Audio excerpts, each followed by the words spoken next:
Hello guys, ipipresent ko lang po sa inyo ang aking bigay ng kapatid ng boss ko. Ayan.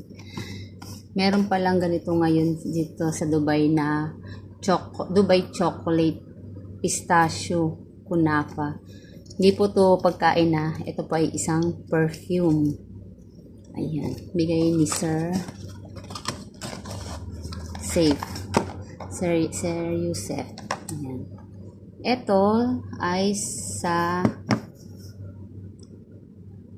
Rose Kasan. Ayan. Mabango po siya guys. Napakabango. Siyempre, maganda rin naman ang presyo. Ayan. Sa Rose Kasan po siya. Ito, tatry natin pag bukas kung anong amoy. Pero, para kantong kakainin kasi kunafa di ba?